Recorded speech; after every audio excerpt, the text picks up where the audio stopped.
चलिए, आज का जो हमारा वीडियो है वो क्लास 9th के चैप्टर नंबर 9 के ऊपर है। जैसा कि आप सभी लोगों को स्क्रीन पे नज़र आ ही रहा होगा, चैप्टर का नाम है ग्रेविटेशन। क्या नाम है चैप्टर का? ग्रेविटेशन। तो चैप्टर को स्टार्ट करने से पहले हम लोग एक बार इसका कॉन्सेप्ट मैपिंग पढ़ लेते हैं कि कॉन्सेप्ट में हमें पढ़ना क्या क्या इस चैप्टर में।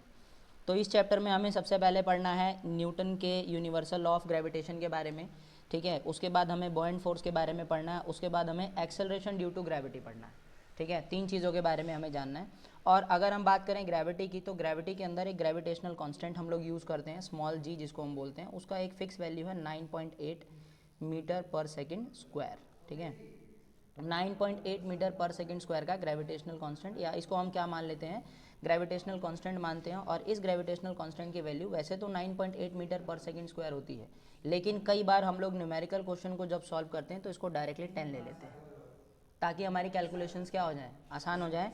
तो इसको हम क्या मान लेते हैं, 10 मीटर पर सेकेंड स्क्वायर से कैलकुलेट करना शुरू कर देते हैं। कई सारे क्वेश्चंस में हम लोग 10 मीटर पर सेकेंड स्क्वायर से कैलकुलेट करेंगे और कई सारे क्वेश्चंस में 9.8 से करेंगे। तो दोनों ही ग्रेविटेशनल कांस्टेंट है, ये उसकी एग्जैक्ट वैल्यू है, ये उसकी अप्रॉक्सीमेट वैल्यू है। बात समझ में आ रही है? ठीक है, बोलते रहना बीच में, कोई दिक्कत नहीं है, ठीक है जी। चलिए, अभी हम बात कर लेते हैं Newton's universal law of gravitation के बारे में हम बात करते हैं। न्यूटन का यूनिवर्सल लॉ ऑफ ग्रेविटेशन क्या कहता है?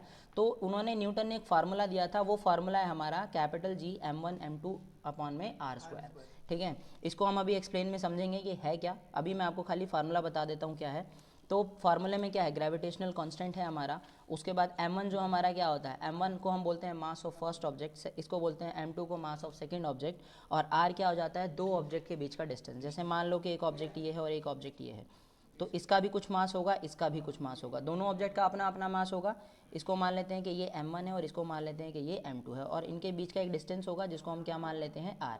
तो इस फार्मूले को हम यहाँ जब पुट करेंगे तो ये तो हमारा यूनिवर्सल ग्रेविटेशनल कांस्टेंट हो जाएगा, और यहाँ पे m1 जो होगा वो मास इसका हो जाएगा, m2 होगा वो मास इसका हो जाएगा, और r स्क्वायर हो जाएगा इन दोनों के बीच का डिस्टेंस। समझ में आया? बेसिक है, सिंपल है, आसान है, ठीक है जी। उसके बाद हम बात कर लेते हैं यहीं पे बॉयंट फोर्स के बारे में। बॉयंट फोर्स क्या बोल रहा है? तो बॉयंट फोर्स को अगर हम समझें तो बॉयंट फोर्स क्या होता है, जब हम किसी चीज़ को, किसी सब्सटेंस को, किसी लिक्विड को, किसी भी चीज़ को अगर हम पानी में डुबाते हैं तो वो जो अप थ्रस्ट हमें मिलता है, यानी कि ऊपर की ओर, जैसे मान लो कि ये हमारा क्या है, एक बीकर है, इस बीकर में ये पानी भरा हुआ है, मैंने इस बीकर के अंदर ये मेरा एक कोई भी पत्थर है या कोई भी एक प्लास्टिक का गोल है या बॉल है हमारी, इस बॉल को मैंने इसमें डुबाया। तो जब मैं इस बॉल को इसमें डुबाऊंगा, ठीक है, क्या करूँगा, जब मैं इस बॉल को इसमें डुबाऊंगा तो क्या होगा, ठीक है। जैसे मान लेते हैं कि ये हमारी क्या है, एक येलो कलर की बॉल है हमारी, ठीक है जी। क्या है ये हमारी बॉल है। अब जब मैं इस बॉल को इस पानी में डुबाऊंगा तो ये पानी क्या करेगा, जितना ये बॉल अंदर की ओर फोर्स लगाएगी उतना ही पानी बाहर की ओर क्या करेगा, फोर्स लगाएगा। बात समझ में आई? और जितना पानी अंदर की ओर फोर्स क्या करेगा, हम बॉल को ऊपर से नीचे की ओर धकेलेंगे, उतना ही पानी क्या करेगा, नीचे से बाहर की ओर इस बॉल को धकेलने की कोशिश करेगा। इसी को हम बॉयंट फोर्स के नाम से जानते हैं। समझ में आया बॉयंट फोर्स क्या है? तो यही बॉयंट फोर्स के बारे में हमें पढ़ना है। तो बॉयंट फोर्स को अगर हमें जानना है तो बॉयंट फोर्स में 2 चीज़ें काम करती हैं, पहला थ्रस्ट और दूसरा प्रेशर, ठीक है। थ्रस्ट या प्रेशर की अगर हम बात करें तो फार्मूला क्या बन जाता है, pressure is equal to force upon में एरिया। ये हमें पता है, ये हमने पहले भी पढ़ा हुआ है कि प्रेशर क्या होता है, फोर्स अपॉन में एरिया होता है, जहाँ पे P फॉर प्रेशर होता है, F फॉर फोर्स होता है और A फॉर एरिया होता है। तो ये सिंपल कॉन्सेप्ट काम करता है। अच्छा हाँ, एक चीज़ और, प्रेशर और थ्रस्ट में क्या डिफरेंस है? तो प्रेशर जो लगता है वो कहीं भी लग सकता है, लेकिन थ्रस्ट हमेशा परपेंडिकुलर लगता है। क्या लगता है? 90 डिग्री का एंगल जब बनाता है।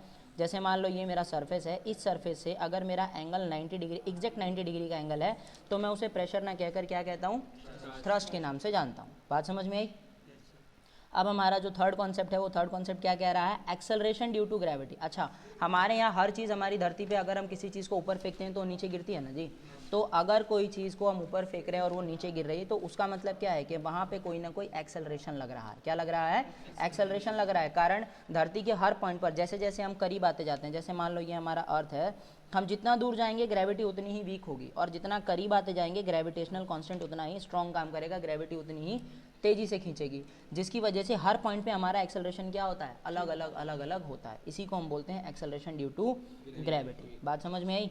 तो इसका जो फार्मूला है हमारा वो क्या है, एक्सेलरेशन ड्यू टू ग्रेविटी का, ये आपको फार्मूला नज़र आ रहा होगा, इस फार्मूले में क्या है, ये हमारा ग्रेविटेशनल कांस्टेंट है, ये हमारा मास है और ये हमारा डिस्टेंस का स्क्वायर है। जितना ज़्यादा हम क्या करेंगे, नीचे आते जाएंगे, डिस्टेंस को ग्रेविटी काम करेगा। ठीक है जी। इसमें r for radius of the अर्थ है, m for mass of the अर्थ है और g क्या है, हमारा ग्रेविटेशनल कांस्टेंट है। बात समझ में आई। अच्छा, अब इसी में हम आगे बढ़ते हैं यहाँ पर किसके बारे में, वैल्यू ऑफ g क्या है, ग्रेविटेशनल कांस्टेंट की वैल्यू क्या होती है। तो ये वैल्यू हमने निकाली है जिसकी एक फिक्स वैल्यू होती है। क्या वैल्यू होती है, 6.77 into 10⁻11 newton metre square kg पर स्क्वायर। समझ में आया, न्यूटन मीटर स्क्वायर पर kg स्क्वायर क्या होता है, न्यूटन मीटर स्क्वायर पर kg स्क्वायर की एक इसकी वैल्यू होती है 6.67 इंटू 10⁻11। कितनी होती है, 6.67 इंटू 10⁻11 इसकी एक फिक्स वैल्यू होती है। बात समझ में आई।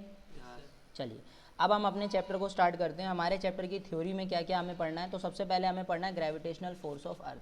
आप सभी लोगों को पता होगा कि हमारी अर्थ जो क्या करती है, हमारी अर्थ हर चीज़ को अपनी तरफ खींचती है। न्यूटन ने भी ये बात पता लगाई थी एप्पल से, देखा था ना। न्यूटन ने क्या नोटिस किया था, एप्पल जब ऊपर से गिरा तो अर्थ पे ही गिरा, उड़ क्यों नहीं गया हवा में, कहीं और क्यों नहीं गया। यहीं से हमारी न्यूटन ने ग्रेविटी की खोज की थी। तो इससे हमें एक बात पता चलता है कि हमारी अर्थ ग्रेविटी क्या करती है, ग्रेविटेशनल फोर्स लगाती है।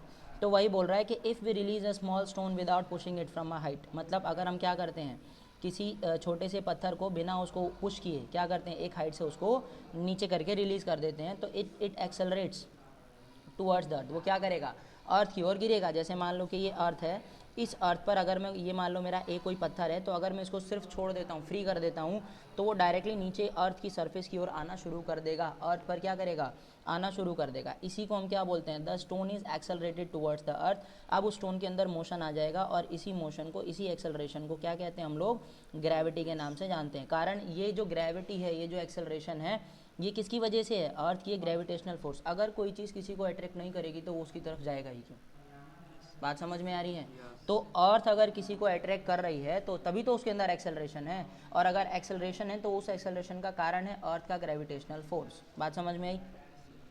फिर हम बात करते हैं, क्या कह रहा है, the force which pulls the object towards the centre of अर्थ, है ना। एक ऐसा फोर्स, जैसे मान लेते हैं कि ये हमारी अर्थ है और ये हमारा सेंटर है, तो हम सभी लोग क्या है, अर्थ के सेंटर की ओर क्या करते हैं, पुल यानी कि खींचे चले आते हैं। सबका मोशन कहाँ है, अर्थ के सेंटर की ओर है। और जब अर्थ के सेंटर की ओर अगर हमारा मोशन है, तो ये जो फोर्स हमें क्या कर रही है, पुल कर रही है अर्थ के सेंटर पे, इसी फोर्स को हम क्या कह देते हैं, ग्रेविटेशनल फोर्स के नाम से जानते हैं। बात समझ में आई। अब ये क्या कहता है, ये कह रहा है कि हेयर स्टोन ऑल्सो अट्रैक्ट अर्थ। हाँ, लेकिन क्या ऐसा होगा कि सिर्फ अर्थ ही स्टोन को अट्रैक्ट करेगी, नहीं, यहाँ पे जो स्टोन है वो भी अर्थ को अट्रैक्ट करेगा। अगर न्यूटन की हम थ्योरी समझे तो न्यूटन ने कहा था, ये हमारी अर्थ है, ये हमारा एक छोटा सा एप्पल है, तो न्यूटन ने कहा था जिस तरह अर्थ जो है वो क्या कर रही है, एप्पल को अट्रैक्ट कर रही है, उसी तरह एप्पल भी क्या कर रहा है, अर्थ को अपनी तरफ खींच रहा है। मतलब दोनों तरफ का अट्रैक्शन होता है। और इसी की वजह से क्या होता है, it means everybody in the universe attract everybody each other, है ना। वो क्या करती है, हमारे आसपास की जितनी भी चीज़ें हैं, अगर हम किसी चीज़ की ओर खींच रहे हैं तो वो चीज़ भी हमारी ओर खींच रही होगी। जैसे मैग्नेट की बात कर लो, आपने मैग्नेट देखा होगा, दो मैग्नेट्स को साथ में रखोगे तो एक मैग्नेट जब खींचेगा तो मैग्नेट वस्तु जो भी हमारी चीज़ है उसके साथ साथ मैग्नेट की भी मोशन होती है, उसकी तरफ होती है ना। अगर आप ध्यान से देखोगे, जैसे मान लो कि ये हमारा एक मैग्नेट है और ये हमारा एक आयरन की बॉल है, लोहे की बॉल है, तो अगर मैं इसको मैग्नेटिक फील्ड में डालता हूँ तो क्या होगा, अगर मैं इस आयरन बॉल को क्या करता हूँ, किसी मैग्नेटिक फील्ड में डालता हूँ, तो इस आयरन बॉल को मैग्नेटिक फील्ड में डालने की वजह से ये इसकी तरफ अट्रैक्ट तो होगा, लेकिन साथ साथ इस मैग्नेट के अंदर भी तो कहीं ना कहीं थोड़ी बहुत मोशन होती है। आपने देखा होगा, जब किया होगा तो घर जाके एक्सपेरिमेंट करके देखना, पता चल जाएगा। समझ में आया। तो ये हमें तीन चीज़ें पता चली। क्या क्या पता चला, कि कोई भी चीज़ जो अर्थ की ओर अट्रैक्ट होती है उसके अट्रैक्ट होने का कारण है ग्रेविटेशनल फोर्स, जो कि अर्थ अपोज करती है। दूसरी चीज़, ग्रेविटेशनल फोर्स कहाँ लगता है, सेंटर ऑफ द अर्थ के अंदर। मतलब ये कहाँ से स्टार्ट होता है, हमारे अर्थ के सेंटर से शुरू होता है। कहाँ से शुरू होता है, सेंटर ऑफ द अर्थ से शुरू होता है। और एक चीज़ और समझने वाली है कि सिर्फ अर्थ ही उस चीज़ को अट्रैक्ट नहीं करती है, बल्कि अर्थ के साथ साथ हम भी क्या करते हैं, उस चीज़ के, अर्थ जैसे अर्थ किसी चीज़ को अट्रैक्ट कर रही है, उसी तरह दूसरी चीज़ भी अर्थ से क्या हो रही होगी, अट्रैक्ट हो रही होगी। बात समझ में आई। अब हम बात कर लेते हैं न्यूटन के यूनिवर्सल लॉ ऑफ ग्रेविटेशन की। किसके बारे में बात हो रही है, न्यूटन के यूनिवर्सल लॉ ऑफ ग्रेविटेशन की। तो हमें बात करते हैं, सर आइजैक न्यूटन उनका फुल नेम था। क्या नाम था full name, sir Isaac Newton उनका फुल नेम था। बात समझ में आई। चलिए, तो ये कह रहे हैं कि क्या सर आइजैक न्यूटन ने 1687 में, कब 1687 में एक लॉ दिया था, लोगों को प्रपोज किया था, a law about force of attraction. कौन सा लॉ था? वो लॉ था हमारा फोर्स ऑफ अट्रैक्शन। किस चीज़ का लॉ था हमारा? Force of attraction of two objects in the universe. It is known as Newton's law of gravitation. इसी को हम क्या कहते हैं? न्यूटन का लॉ ऑफ ग्रेविटेशन के नाम से जानते हैं। अब इसमें था क्या अकॉर्डिंग टू दिस लॉ, पहले हम समझ लेते हैं। जैसे मान लेते हैं कि कोई एक ऑब्जेक्ट है जिसका मास है m1, ये यूनिवर्स में है। एक दूसरी ऑब्जेक्ट है जिसका मास है m2, दो अलग अलग मास की ऑब्जेक्ट है ना। और ये कहाँ है? इनके बीच का जो डिस्टेंस है उसको हम d मान लेते हैं कि इतनी दूरी पर स्थित है। तो न्यूटन ने क्या कहा था इस लॉ के अकॉर्डिंगली? न्यूटन ने कहा था कि every mass in the universe attract every other mass. मतलब अगर कोई भी मास है यूनिवर्स में, जैसे एक ये मास है और एक ये मास है, तो ये दोनों एक दूसरे को क्या कर रहे होंगे? आपस में अट्रैक्ट कर रहे होंगे। ये इधर खींच रहा होगा और ये इधर खींचा रहा होगा, दोनों एक दूसरे को अट्रैक्ट कर रहे होंगे, ठीक है। विद द फोर्स, एक ऐसे फोर्स से जो डायरेक्टली प्रोपोर्शनल है किसके? प्रोडक्ट ऑफ टू मासेस के, यानी कि प्रोडक्ट ऑफ टू मासेस का मतलब m1 इंटू m2 के, है ना। एक ऐसे फोर्स के जो क्या है? प्रोडक्ट ऑफ टू मासेस के, और इन्वर्सली प्रोपोर्शनल है। इन्वर्सली प्रोपोर्शनल का मतलब उसके अपॉन में है the square of the distance. Distance का स्क्वायर कितना है? d square. बात समझ में आई? और इसी को हम क्या मान लेते हैं? ग्रेविटेशनल कांस्टेंट के नाम से इसको जानते हैं। तो इसको अगर हम आसान शब्दों में समझा जाए, अगर हम इसको और थोड़ा इलेबरेट करें तो हमें क्या देखने को मिलेगा? देखो, ये कह रहा है, लेट मान लेते हैं कि ये हमारा क्या है? m1 है, ये हमारा m2 है, ये हमारा m1 है, ये हमारा m2 है, ठीक है। इसके बीच का डिस्टेंस है d।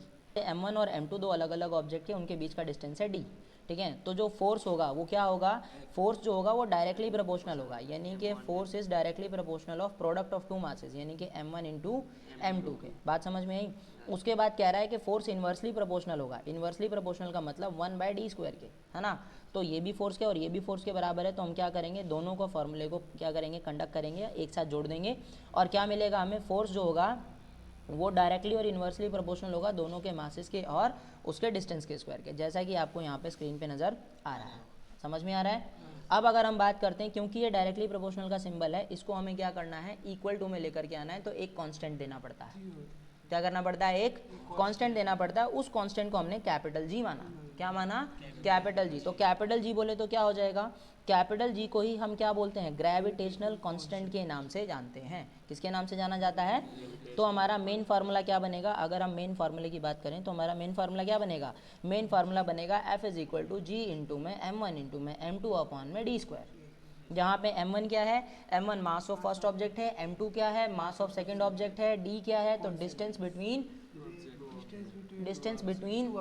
टू ऑब्जेक्ट्स, जो m1 m2 हैं उन दोनों के बीच का डिस्टेंस है। और g क्या है यहाँ पे? g हमारा ग्रेविटेशनल कांस्टेंट है, ठीक है। अब बात कर लेते हैं वैल्यू ऑफ g की। तो वैल्यू ऑफ g क्या काम करता है? तो वैल्यू ऑफ g बताता है 6.67 इंटू में 10⁻⁻11 न्यूटन मीटर स्क्वायर पर kg स्क्वायर। बात समझ में आई? ये हमारा, इसको हम g को क्या बोलते हैं? g को हम यूनिवर्सल ग्रेविटेशनल कांस्टेंट के नाम से भी जानते हैं। तो आप लोगों को कंफ्यूज नहीं होना है, ग्रेविटेशनल कांस्टेंट या यूनिवर्सल ग्रेविटेशनल कांस्टेंट। हाँ, इसको लिखने का तरीका होता है कैपिटल जी, ठीक है। क्या हो जाता है? कैपिटल जी, जो यूनिवर्स में हर चीज़ को अट्रैक्ट करता है। देखो, दो चीज़ें होती हैं, एक कैपिटल जी होता है और एक स्मॉल जी होता है। समझ में आया? Capital G universal gravitational constant है, मतलब यूनिवर्स की हर चीज़ पे लागू होगा। और जो स्मॉल जी है ये सिर्फ अर्थ का ग्रेविटेशनल कांस्टेंट है, मतलब अर्थ अगर किसी चीज़ को खींचेगी, ग्रेविटेशनल फोर्स लगाएगी, तो उसका कांस्टेंट को हम स्मॉल जी से नाम मान देते हैं। समझ में आया? दोनों का अपना अपना है, इसमें कंफ्यूज मत होना है। स्मॉल जी और कैपिटल जी दोनों अलग अलग चीज़ें हैं।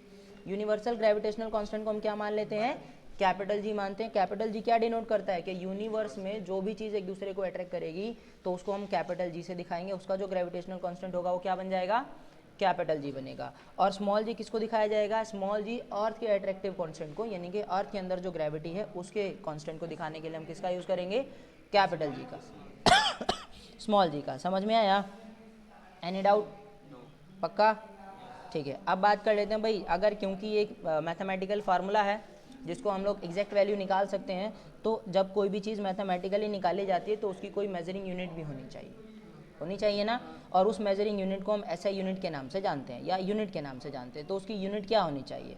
तो सीधी सी बात है, हमने अभी जैसा कि यहाँ पे पढ़ा कि इसकी जो यूनिट होती है न्यूटन मीटर पर स्क्वायर kg स्क्वायर होती है। इसको थोड़ा एलैबोरेट करते हैं, I कैसे है। तो देखो, फोर्स को हम, हमारा ये फार्मूला है मेन फार्मूला, ठीक है। इस फार्मूले को अगर हम ध्यान से समझें, अगर मुझे जी का मान निकालना है, पहले तो मैं अपना मेन फार्मूला ही लिख लूँ। मेन फार्मूला क्या था, जी इंटू में m1 इंटू में m2 अपॉन में डी स्क्वायर।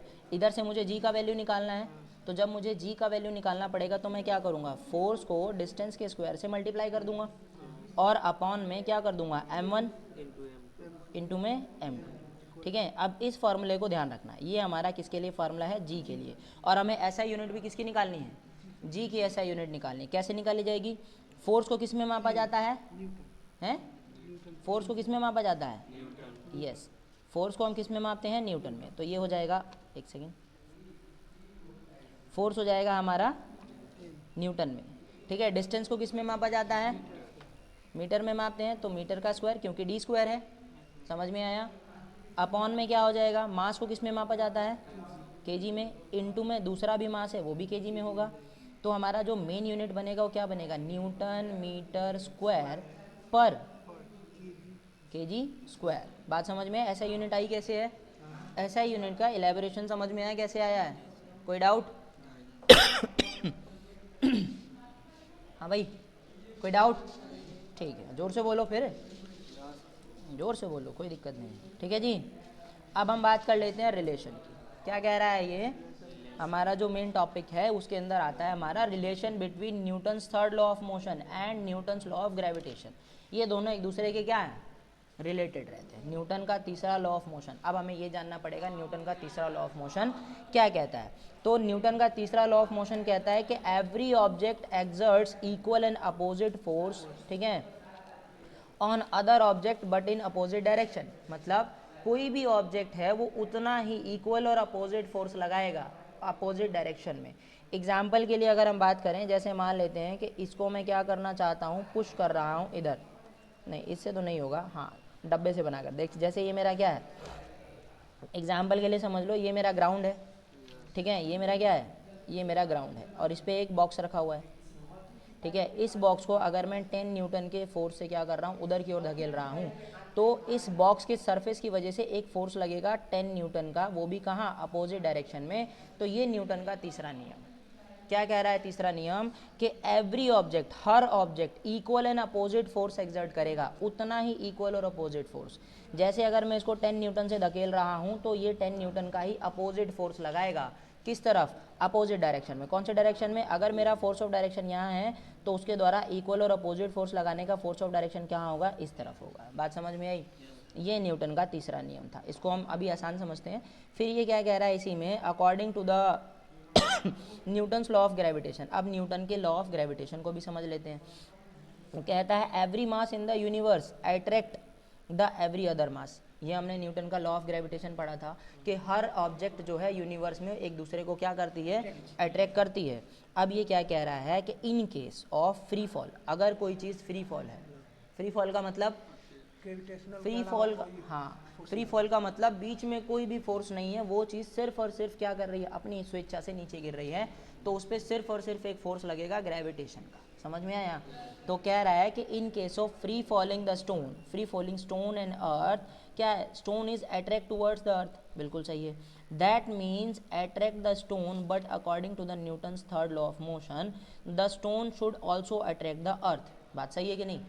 क्या कह रहा है कि अगर हम बात कर लेते हैं, जैसे मान लेते हैं कि ये हमारा अर्थ है और ये हमारा छोटा सा स्टोन है, ये क्या कर रहा है, फ्री फॉल है, नीचे की ओर गिरता आ रहा है, गिर रहा है ना जी। तो इसका मतलब है कि अर्थ इस स्टोन को क्या कर रही है, अपनी तरफ अट्रैक्ट कर रही है। और न्यूटन का तीसरा लॉ क्या कहता है कि अगर अर्थ इस चीज़ को अपनी तरफ, अगर अर्थ की तरफ कोई चीज़ अट्रैक्ट हो रही है तो according to Newton's third law earth भी उस चीज़ की तरफ अट्रैक्ट होगी, होगी ना जी। तो वही बात तो बोल रहा है। अब ये बोल रहा है कि इट इज़ ट्रू, हाँ ये बात सच है, that stone also attract the अर्थ, ठीक है, ऑफ सेम फोर्स, यानी कि मास इनटू में एक्सेलरेशन। लेकिन प्रॉब्लम क्या है, प्रॉब्लम ये है कि अर्थ का मास बहुत ज़्यादा है और स्टोन का मास बहुत कम है। अब अर्थ के कंपैरिजन में स्टोन के मास को क्या माने, न के बराबर या बहुत कम। बात समझ में आई? तो ऐसे में होगा क्या, अब भारी चीज़ हल्की को अट्रैक्ट करेगी तो समझ में आएगा, लेकिन हल्की चीज़ भारी को कैसे अट्रैक्ट करेगी, है ना। तो होगा क्या, ये कह रहा है कि but due to very of less masses, क्योंकि भाई क्या है, उनके मास के अंदर अंतर है, स्टोन का मास बहुत कम है, the acceleration of its velocity is 9.8 metre per second square and the acceleration a of the earth towards the stone is 1.65 into 10 की power 24 metre per second square is negligible, ठीक है, जिसको हम फील ही नहीं करते हैं। अब होता क्या है कि भाई अर्थ है हमारी भारी, और भारी अर्थ को जब ऊपर लेकर के जाते हैं तो अर्थ की एक्सेलरेशन को हमें फील ही नहीं हो पाता है, कारण इसका फोर्स इतना कम है अट्रैक्शन का इसका स्टोन का, कि हमें फील ही नहीं होता कि अर्थ भी उसकी तरफ अट्रैक्ट हो रही है, बल्कि हमें क्या फील होता है कि स्टोन जो है वो अर्थ की तरफ अट्रैक्ट हो रहा है। बात समझ में आई? कोई दिक्कत? फिर इसमें हम बात कर रहे हैं इंपॉर्टेंट यूनिवर्सल लॉ। भाई क्या इंपॉर्टेंस है यूनिवर्सल लॉ ऑफ ग्रेविटेशन की? तो ये कहता है the force that binds us to earth. अब जैसे जिस तरह एक फोर्स है जो अर्थ हमें क्या करती है, हमें खींच के रखती है, उसी तरह अर्थ को भी तो सारी चीज़ों के आसपास में घूम रही है ना, अर्थ के आसपास में चीज़ें घूम रही हैं और दूसरी चीज़ों के आसपास में घूम रही है, तो उनको उनकी पोजीशन बनाए रखने के लिए यूनिवर्सल फोर्स ऑफ क्या होता है, यूनिवर्सल लॉ ऑफ ग्रेविटेशन ही काम कर रहा होता है। कारण जैसे मान लो कि ये हमारा अर्थ है और ये हमारा मून है, आपको पता है कि अर्थ जो है वो मून का एक फिक्स ऑर्बिट में चक्कर लगाता है ना जी, तो उसके बीच का जो ऑर्बिट है वो इस ग्रेविटेशनल कांस्टेंट की वजह से ही तो है। कारण क्या है, मून की भी अपनी ग्रेविटी है, अर्थ की भी अपनी ग्रेविटी है। जब अर्थ और मून दोनों की अपनी अपनी ग्रेविटी है तो वो क्या करेगा, दोनों एक दूसरे को अट्रैक्ट करेंगे। लेकिन अर्थ भारी होने की वजह से, क्योंकि अर्थ का मास ज़्यादा है, अर्थ की मोशन हमें नहीं समझ में आएगी और मून अपनी ही जगह पर बंधा हुआ घूमता रहेगा। बात समझ में आई? क्योंकि भारी है ना जी, तो वही बात बोल रहा है। समझ में आया? कोई दिक्कत? फिर दूसरा क्या कह रहा है, ये कह रहा है कि द मून, ठीक है, the motion of moon around the earth, ये भी universal law of gravitational constant की वजह से है। The motion of earth around the sun, जिस तरह मून जो है वो अर्थ के चारों तरफ घूम रहा है, उसी तरह अर्थ भी तो सन के चारों तरफ गोल गोल चक्कर लगा रही है ना जी। तो जैसे मान लो ये सन है और ये हमारा अर्थ है, एक फिक्स ऑर्बिट में चक्कर लगाया जा रहा है। इस चक्कर लगाने का रीज़न क्या है, वही ग्रेविटेशनल कांस्टेंट। बात समझ में आई? जब तक ग्रेविटेशनल कांस्टेंट नहीं काम करेगा तब तक अर्थ का चक्कर भी कंप्लीट नहीं होगा। समझ में आया? किसके साथ? सन के साथ। समझ में? अगर नहीं होगा तो क्या होगा, बिखर जाएंगी चीज़ें, है ना, अर्थ कहीं और स्पेस में चली जाएगी, बाकी चीज़ें कहीं और चली जाएंगी। तो चीज़ों को अपनी जगह, कोई भी ग्रह, कोई कांस्टेंट, क्या नाम है, कोई ग्रह हो सकता है, कोई प्लैनेट हो सकता है, सन हो सकता है, स्टार हो सकता है, मून हो सकता है, ये सभी चीज़ें अपने एक फिक्स पाथ में घूम रही हैं। उसका रीज़न है यूनिवर्सल लॉ ऑफ ग्रेविटेशन। बात समझ में आई? और हमेशा याद रखना, भारी चीज़ के इर्द गिर्द हल्की चीज़ क्या करेगी, घूमती रहेगी। समझ में आया? जो भारी होगा उसके आसपास में ही हल्की चीज़ क्या करती है, घूमती रहती है। बात समझ में आई? और ये जो मून है, इस मून की वजह से ही क्या होता है, हमारे यहाँ पे टाइड आते हैं। टाइड समझते हो? पानी का चढ़ जाना उतर जाना। जैसे मान लो कि ये हमारा मून है, ये हमारा अर्थ है, ठीक है, और ये हमारा मून है तो जिस तरफ मून होगा वहाँ अर्थ की डायरेक्शन में पानी ज़्यादा होगा। अर्थ हमारी पानी से बनी है, अब ये पानी हो जाएगा। जैसे मान लो अब मून की डायरेक्शन यहाँ से यहाँ आ गई, तो पानी की डायरेक्शन भी क्या हो जाएगी, यहाँ आ जाएगी। जब अब मून यहाँ आ जाएगा तो पानी की डायरेक्शन यहाँ हो जाएगी, जब मून यहाँ आ जाएगा तो पानी की डायरेक्शन यहाँ हो जाएगी। इसको बोलते हैं हम लोग क्या, टाइड का आना या घट जाना। समझ में आया? टाइड ऐसे ही बढ़ती या घटती है। आपने देखा होगा समुद्र के पास रात के समय में समुद्र का पानी क्या हो जाता है, बढ़ जाता है, और दिन के सुबह सुबह होते ही समुद्र का पानी धीरे धीरे पीछे चला जाता है। उसका रीज़न है ये। समझ में आया? मून जहाँ होगा वो पानी को, अर्थ को तो अट्रैक्ट नहीं कर सकता, लेकिन पानी का मास तो मून से कम है ना, तो पानी को अपनी तरफ खींचता है। लेकिन अर्थ भी पानी को अपनी तरफ खींच रही होती है, तो उसके अंदर क्या हो जाता है, पानी की वैल्यू थोड़ी बढ़ जाती है। समझ में आया? पानी थोड़ा क्या हो जाता है, बाहर की ओर चला आता है। आ रहा समझ में? पक्का? अब बात कर लेते हैं हम लोग free fall of an object and acceleration due to free fall. समझ में आया? क्या बोल रहा है, अगर किसी ऑब्जेक्ट को हम फ्री फॉल करते हैं, फ्री फॉल का मतलब ऐसे ही बस छोड़ देते हैं ऊपर से, तो कैसे नीचे गिरेगा, और जब वो गिरेगा तो उसके अंदर क्या होगी, मोशन पैदा होगी, और वो मोशन कांस्टेंट नहीं होगी, क्या होगी, बदलती रहेगी। और जब मोशन बार बार अपनी हर पॉइंट पर क्या करती है, अपना टाइम बदल देती है, तो उसको हम क्या मान लेते हैं, एक्सेलरेशन मानते हैं। पढ़ाया है ना? जब भी कोई मोशन क्या होता है, अगर हम किसी मोशन की बात करें, अगर किसी चीज़ में मोशन है और टाइम के रिस्पेक्ट में वो मोशन बार बार क्या हो रहा है, बदलता घट रहा है, मतलब कभी तेज़ हो रहा है, कभी स्लो हो रहा है, कभी तेज़ हो रहा है, कभी स्लो हो रहा है, या फिर कंटिन्यूसली क्या कर रहा है, बढ़ रहा है, तो उसको हम मोशन ना कहकर किस नाम से जानते हैं, एक्सेलरेशन के नाम से जानते हैं। बात समझ में आ रही है? तो वही बात बोल रहा है कि free fall of an object, अगर कोई ऑब्जेक्ट को हम फ्री फॉल करते हैं तो उससे एक्सेलरेशन कैसे काम करेगा, क्या होगा उसके अंदर एक्सेलरेशन।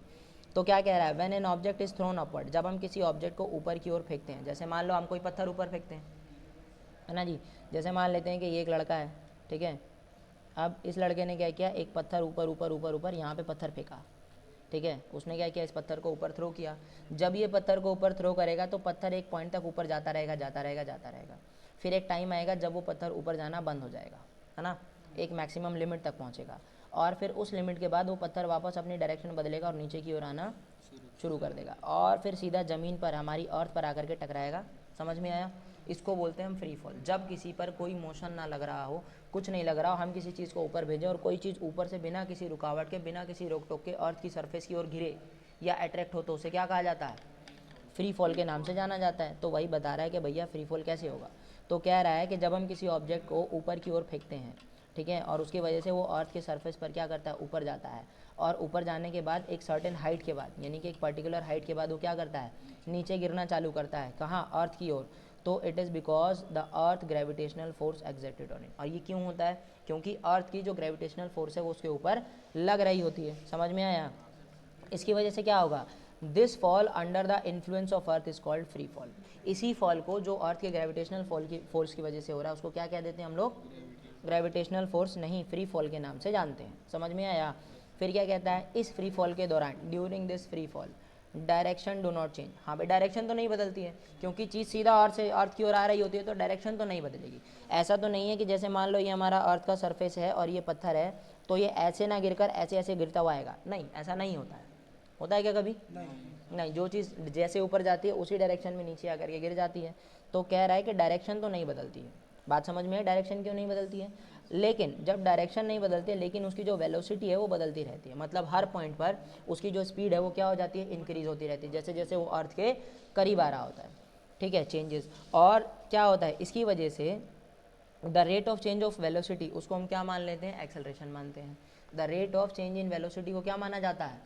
एक्सेलरेशन माना जाता है। और ये एक्सेलरेशन, ये जो स्पीड में बदलाव है वो किसकी वजह से है? ग्रेविटी की वजह से है ना जी। अगर ग्रेविटी नहीं होती तो क्या स्पीड में बदलाव होता? नहीं होता। बात समझ में आई?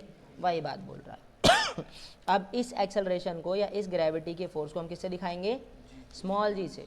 जी नहीं, स्मॉल जी। किसके नाम से? स्मॉल जी के नाम से दिखाया जाएगा। और क्या होता है? इसकी भी यूनिट सेम ही होती है। किसकी? एक्सेलरेशन की, मीटर पर सेकंड स्क्वायर। बात समझ में आई? यूनिट तो सेम होती है। यहाँ तक कोई दिक्कत? अब बात कर लेते हैं gravitational acceleration and it's value. अब इस ग्रेविटेशनल एक्सेलरेशन की वैल्यू को कैसे निकाला जाए? तो कह रहा है कि the uniform acceleration produce in free falling, ठीक है, जब क्या होता है? द यूनिफॉर्म एक्सेलरेशन प्रोड्यूस होता है कब? जब कोई वस्तु फ्री फॉल होती है। यूनिफॉर्म एक्सेलरेशन का मतलब वो क्या हो रही होती है? लगातार गिर रही होती है। ठीक है, due to the object gravitational force of earth. ये ऑब्जेक्ट किसकी वजह से होता है? ऑब्जेक्ट पर क्या लगता है? यूनिवर्सल यूनिफॉर्म एक्सेलरेशन प्रोड्यूस होता है फ्री फॉल के दौरान ऑब्जेक्ट पर। किसकी वजह से? ग्रेविटेशनल फोर्स ऑफ अर्थ की वजह से। इसी चीज़ को हम क्या बोलते हैं? एक्सेलरेशन ड्यू टू ग्रेविटी के नाम से जाना जाता है। और इसको रिप्रेजेंट किया जाता है स्मॉल जी से। किससे रिप्रेजेंट किया जाता है? स्मॉल जी से। ठीक है। अब वैल्यू कैसे निकाली जाए स्मॉल जी की? तो हमें फार्मूला ये दिख रहा होगा स्क्रीन पर। क्या है फार्मूला? बताओ भाई, क्या है फार्मूला? F is equal to G, capital G, कौन सा वाला? जी एम ई, ठीक है, जी स्मॉल एम और कैपिटल एम और आर स्क्वायर। ये हमारा बेसिक फार्मूला है जो हमने अभी पढ़ा था ग्रेविटेशनल कांस्टेंट का। ग्रेविटेशनल कांस्टेंट का फार्मूला क्या पढ़ा था? जी इंटू में M1 इंटू में M2 अपॉन में आर स्क्वायर। पढ़ा था ना जी? हाँ या ना? अब समझ लेते हैं। यहाँ पे एम ई क्या दिखा रहा है? एम ई दिखा रहा है मास ऑफ अर्थ को। किसको दिखा रहा है? अरे ये वीडियो मैं अपलोड कर दूंगा, तुम आराम से घर बैठ के नोट्स बना लेना, काहे टेंशन ले रहे हो इतना? ठीक है, अपलोड करने के लिए बनाई जा रही है ना वीडियो। इस वीडियो को एज इट इज़ अपलोड कर दिया जाएगा। जैसे मैं अभी पढ़ा रहा हूँ ना आप लोगों को, सेम वैसे ही इस वीडियो को अपलोड कर दूंगा। आप आराम से घर बैठना, वीडियो देखना, एक बार और रिवीजन करना और इसका नोट्स बना लेना घर पे। समझ में आया? सब कुछ लिखा हुआ है, कोई दिक्कत नहीं है। ठीक है, अभी टेंशन मत लो, अभी पढ़ो, समझो क्या कह रहा है क्लास के अंदर, क्या चल रहा है। ठीक है, तो ये क्या कह रहा है? यहाँ पे किसकी बात हो रही है? एम ई की। एम ई बोले तो आप देखो, सीधी सी बात है, दो ऑब्जेक्ट है ना भाई। क्या है? ये हमारा अर्थ है, ये हमारा स्टोन है। तो ये अर्थ का भी तो मास होगा जिसको हम एम ई से दिखाएंगे, और स्टोन का भी तो मास होगा जिसको हम एम से दिखा देते हैं।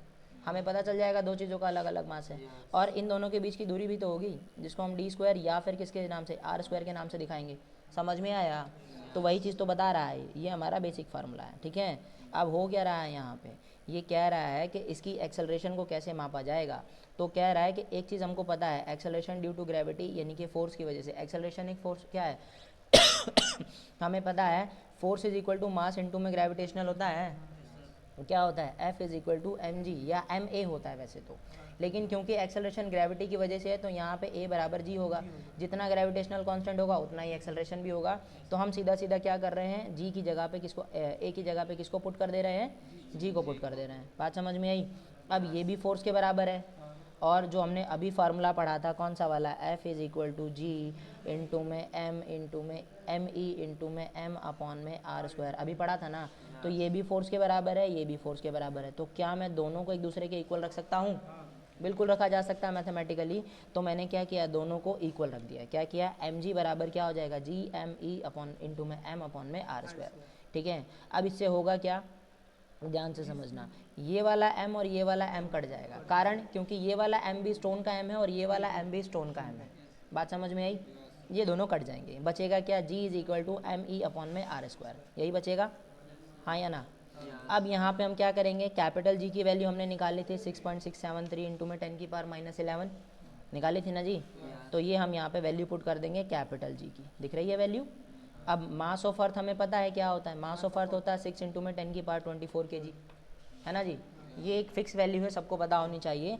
मास ऑफ अर्थ कितना होता है, 6 इंटू में 10 की पावर 24 kg। तो ये हमने मास ऑफ अर्थ पुट कर दिया, और हमें पता है क्या डिस्टेंस कितना रहेगा, डिस्टेंस हो जाएगा 6.37 इंटू 10 की पावर 6 का होल स्क्वायर, समझ में आया। और जब हम इसको क्या करेंगे, काटेंगे, यानी कि इसको मैथमेटिकली सॉल्व करेंगे, तो हमें जी की वैल्यू आ जाएगी 9.8 मीटर पर सेकेंड स्क्वायर। आप इसको घर पे आराम से बैठ के सॉल्व करना, मैथमेटिकली यही वैल्यू आएगी, समझ में आया, कोई दिक्कत।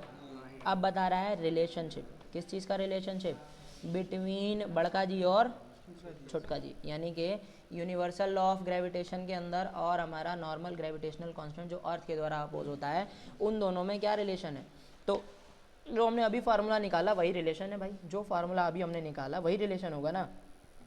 तो क्या रिलेशन बनेगा, G is equal to capital G into में M अपॉन में आर स्क्वायर, समझ में आया, कोई दिक्कत। अब हमारा VVI क्वेश्चन आता है भाई डिफरेंस, ये डिफरेंस बहुत ज़रूरी है हम लोगों को समझ लेना। क्या कह रहा है डिफरेंस के बारे में, कह रहा है कि ग्रेविटेशनल कांस्टेंट यानी कि बड़का जी और छोटका जी में क्या डिफरेंस है, समझ में आ रहा है जी, बड़का जी और छोटका जी में क्या डिफरेंस है। तो बड़के जी की वैल्यू होती है 6.6734 इंटू 10 की पावर -11 न्यूटन मीटर स्क्वायर पर केजी स्क्वायर। छोटके जी की वैल्यू होती है 9.8 न्यूटन मीटर स्क्वायर। इसको हम किसके नाम से जानते हैं, आसान शब्दों में 10 क्या हो सकता है, 10 मीटर पर सेकेंड स्क्वायर से भी इसको हम लिख लेते हैं, कोई दिक्कत, ताकि हमारे न्यूमेरिकल इजीली सॉल्व हो जाए। इसके लिए हम इसका अप्रॉक्सीमेट वैल्यू भी यूज़ कर सकते हैं, कोई दिक्कत नहीं होती है। दूसरी चीज़ क्या बोल रहा है, बड़का जी जो होता है यानी कि जो हमारा ग्रेविटेशनल कांस्टेंट है, ये रिमेन कांस्टेंट ऑलवेज एवरीवेयर। बड़का जी जो होता है वो हर जगह कांस्टेंट होता है पूरे यूनिवर्स में, चाहे हम कहीं चले जाएं, चांद तारे फूल वीनस सन पर कहीं चले जाएं हम, सब जगह इसकी वैल्यू क्या रहेगी, बराबर रहेगी। लेकिन जो छोटका जी का वैल्यू होता है वो अलग अलग होता है। कैसे अलग अलग होता है, हमारे अर्थ में, क्योंकि हमारी अर्थ पूरी तरीके से गोल तो है नहीं, ओवल शेप में है। तो ओवल शेप में होने का मतलब है, देखो अलग अलग क्यों होती है इसको समझाता हूँ मैं भी, ठीक है। यहाँ खाली जगह है, यहाँ समझाते हैं। देखो ओ कैसे क्यों होता है ऐसा, हमारी अर्थ की शेप लगभग कुछ ऐसी होती है, मोटा मोटी, एग्जैक्टली गोल तो नहीं है, मान के चलो लगभग ऐसी है। अब अर्थ का सेंटर तो यही रहेगा। अब देखो सेंटर से ये दूरी ज़्यादा है, ये दूरी कम है, सेंटर से ये दूरी ज़्यादा है और ये दूरी, तो जितनी ज़्यादा दूरी बढ़ेगी ग्रेविटेशनल कांस्टेंट उतना ही कमज़ोर होगा। बात समझ में आई, ग्रेविटेशनल फोर्स उतनी ही कम लगेगी। जितनी कम दूरी होगी सेंटर से उतनी ही ज़्यादा ग्रेविटेशनल फोर्स होगी। इसका मतलब अर्थ की अलग अलग जगह पर ग्रेविटेशनल कांस्टेंट अलग अलग काम करता है। इसीलिए हम अप्रॉक्सीमेट वैल्यू 10 न्यूटन पर मीटर स्क्वायर लेकर के चलते हैं, ताकि सबका एवरेज निकल जाए। समझ में आया, तो वही बात तो बोल रहा है कि क्यों अलग अलग होता है। बात समझ में आई भाई, क्यों होता है अलग अलग, ठीक है। दूसरा क्या बोल रहा है, its unit is newton metre square kg पर केजी स्क्वायर, ये हमें पता है। इसकी जो यूनिट होती है छोटका जी की वो होती है मीटर पर सेकेंड स्क्वायर, क्योंकि एक्सेलरेशन का यूनिट है ये, समझ में आया। और ये एक स्केलर क्वांटिटी होती है। स्केलर क्वांटिटी का मतलब इसके अंदर कोई डायरेक्शन नहीं है, it has no direction, only magnitude, उसको बोलते हैं स्केलर क्वांटिटी। और जो हमारा छोटका जी होता है ये एक वेक्टर क्वांटिटी होती है, मतलब इसके अंदर मैग्नीट्यूड भी है प्लस डायरेक्शन भी है। डायरेक्शन, डिस्प्लेसमेंट नहीं। कहाँ चला गया डिस्प्लेसमेंट पे? क्या डाउट है, पूछो।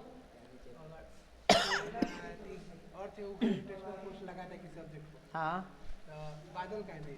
है, बादल की डेंसिटी अलग है ना, बादल का मास अलग है, बादल की डेंसिटी अलग है, बादल का मास अलग है, इसीलिए वो फ्लोट करता है। डेंसिटी नाम की चीज़ भी तो होती है ना कुछ। अब मान लो अर्थ क्या करती है, ग्रेविटेशनल कांस्टेंट लगाती है तो पानी ज़मीन की सतह से चिपका रहता है, लेकिन पानी में चीज़ें क्यों तैरती हैं? नहीं, उसकी डेंसिटी अलग अलग होती है ना, होता है कि नहीं होता भाई? डेंसिटी अलग अलग होती है। पानी में तेल काहे नहीं मिलता? डेंसिटी की वजह से। समझ में आया? जिसका डेंसिटी भारी होगा उसका डेंसिटी जल्दी डूब जाएगा, वो डूब जाएगा, वो नीचे आ जाएगा। समझ में आया? बोलो जी। सेम फोर्स लगेगा। क्या चीज़? फोर्स बढ़ जाता है ना हमारा, नेट फोर्स बढ़ जाता है। जिस तरफ नेट फोर्स ज़्यादा होगा उस तरफ का फोर्स अपोजिंग होगा। मान लो ये तब है जब तुम्हारी चीज़ नॉर्मल रखी हो, जैसे मैंने अभी क्या किया, ये डब्बा जो है, इस डब्बे को अगर मैं नॉर्मली इस जगह पे रख देता हूँ तो जब सिर्फ ग्रेविटी का फोर्स लगेगा तब की बात कर रहा है ये। अगर मैं इस डब्बे पे अपवर्ड फोर्स ज़्यादा लगा दूँ तो क्या होगा? नेट फोर्स मेरी डायरेक्शनल हो जाएगी ना, नेट फोर्स बदल जाएगी, और नेट फोर्स बदल जाएगी तो चीज़ों में मोशन आएगा। समझ में आया? ये तब लगता है, जो इक्वल और अपोजिट फोर्स तब लगता है जब नेट फोर्स हमारी जीरो होती है, लेकिन यहाँ नेट फोर्स जीरो नहीं है। नेट फोर्स जिस डायरेक्शन में ज़्यादा होगी मोशन भी उसी डायरेक्शन में हो जाती है। समझ में आया? कौन दिक्कत? चलिए अब हम इसी का एक एग्जाम्पल लेकर के चल रहे हैं। ये क्या एग्जाम्पल कह रहा है? कह रहा है एग्जाम्पल में, इफ़ टू स्टोन्स ऑफ 150 ग्राम और 500 ग्राम, दो गो स्टोन है, M1 और M1 कितना है? 150 ग्राम, ये कितना है? 500 ग्राम। यहाँ तक कोई दिक्कत? Are drop from a height, एक हाइट से ड्रॉप किया गया, ठीक है। Which stone will be reach the surface and first why, बताओ कौन सा पहले गिरेगा? दोनों एक ही संग आएगा? कंफर्म? तुम बताओ कौन सा पहले आएगा? 500 वाला पहले आएगा। क्यों आएगा? जिसका मास ज़्यादा है वो पहले गिरेगा। तुम कैसे कह रहे हो इक्वल गिरेगा? अच्छा अच्छा, चलो ठीक है, समझ लेते हैं। ये क्या कह रहा है? अगर इट वॉज गैलीलियो, एक गैलीलियो नाम का आदमी था, ठीक है, साइंटिस्ट था, गैलीलियो गैलीली, ठीक है। इस गैलीलियो गैलीली ने, मतलब गैलीलियो गैलीली सर ने क्या किया था, एक साइंटिस्ट थे, इन्होंने क्या किया, एक एक्सपेरिमेंट किया, और इस एक्सपेरिमेंट में उन्होंने सबसे पहले उन्होंने इस चीज़ को डेमोन्स्ट्रेट किया था क्या, कि despite that acceleration of an object falling free fall towards the earth does not depend on the mass of the object. मतलब ये जो कह रहा है कि अगर कोई चीज़ गिर रही है, ठीक है, तो उसका गिरना उसके मास पे डिपेंड नहीं करेगा। एक्सेलरेशन जब होगी फ्री फॉल तो उसके मास पे डिपेंड नहीं करेगी। क्यों? उन्होंने बताया it can be verified by the universal law of gravitation. उसको उन्होंने यूनिवर्सल लॉ ऑफ ग्रेविटेशन में बताया, जिसमें उन्होंने M1 अलाउ किया fall from the distance R and centre of the अर्थ, ठीक है जी। जिसमें उन्होंने क्या किया, एक M1 नाम के ऑब्जेक्ट को R सेंटर से गिराया, तो उन्होंने क्या पाया, उन्होंने पाया जो ग्रेविटेशनल फोर्स है हमारी वो इस फार्मूले के अकॉर्डिंग, ठीक है, और इस फार्मूले के अकॉर्डिंग उन्होंने क्या पाया, एक्सेलरेशन जो निकाला वो क्या निकाला, GME r²। कैसे निकाला? तो यहाँ से उन्होंने क्या किया, ध्यान से समझना, यहाँ से उन्होंने क्या किया, इस मास से इस मास को उड़ा डाला, दिख रहा है आपको यहाँ पे, ये वाला मास खत्म हो जाएगा, ठीक है। तो एक्सेलरेशन क्या बचेगा, एक्सेलरेशन GME/r² बचेगा। तो उन्होंने इस बात को कंफर्म करते हुए उन्होंने एक बात बताई, क्या बताई, so the acceleration of an object falling freely towards the earth depends on the mass of the earth and height of the object. समझ में आया?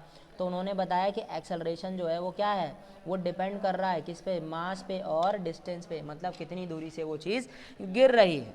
बात समझ में आई? इसका सीधा मतलब क्या है, इसका सीधा और साधारण मतलब ये है कि वो कह रहे हैं कि अर्थ के सरफेस पर क्या होगा, जो ऑब्जेक्ट सेंटर ऑफ अर्थ के अंदर लगने वाला है, the stone of 150 gram mass and 500 gram mass will reach the earth surface together. मतलब उन पर कोई फ़र्क नहीं पड़ेगा। तो इससे बात यह आती है कि भाई अगर चीज़ें भारी और हल्की हों फिर भी वो एक दूसरे के साथ सेम एक्सेलरेशन पर गिर रही हैं, तो फिर हमारी कोई चीज़ पहले और कोई चीज़ बाद में क्यों गिरती है? होता है ना जी, हाइट अलग अलग होती है, बात सही है। दूसरी चीज़ें अलग अलग क्यों गिरती हैं? क्योंकि हमारे एयर के अंदर फ्रिक्शन पैदा होता है, जिसको हम ड्रैग के नाम से जानते हैं। किसके नाम से जानते हैं? ड्रैग के नाम से। कैसे समझा जाए? मान लेते हैं कि ये हमारा अर्थ का सरफेस है, ये मेरी हाइट है, यहाँ पे एक लोहे की बॉल है और ये मेरा पेपर है, ठीक है। मैंने सेम हाइट से, दोनों 1-1 किलो के हैं, दोनों का वजन 1 kg 1 kg है एग्जाम्पल के लिए, और दोनों को मैंने गिराया, तो जो लोहे की बॉल है वो जल्दी गिर जाएगी, पेपर जो होगा वो थोड़ा स्लो गिरेगा। उसका रीज़न क्या है? उसका रीज़न है हवा के द्वारा लगाया गया अपोजिंग फोर्स। क्योंकि लोहे की बॉल पे रेजोनेंस कम लगेगा, फ्रिक्शन फोर्स ड्रैग कम लगेगा, तो वो जल्दी गिर जाएगी। और एरिया का भी फ़र्क पड़ता है, उसकी शेप का भी फ़र्क पड़ता है, उसकी डेंसिटी का भी फ़र्क पड़ता है ना। तो इसकी वजह से चीज़ें हल्की या भारी तेज़ी से आसानी से गिरती हैं। समझ में आया? तो ये हमारा क्या है, एक्सेलरेशन के ऊपर है। तो आपको याद रखना है कि भाई जो भी दो चीज़ें हैं, चाहे उसका वजन कुछ भी हो, वो दोनों अगर अर्थ पर सेम उस पर गिराई जाए, सेम हाइट से गिराई जाए, तो वो दोनों सेम ही पहुँचेंगी, चाहे मास कुछ भी हो। इससे कोई फ़र्क नहीं पड़ता, एक्सेलरेशन पर कोई फ़र्क नहीं पड़ने वाला। बात समझ में आई?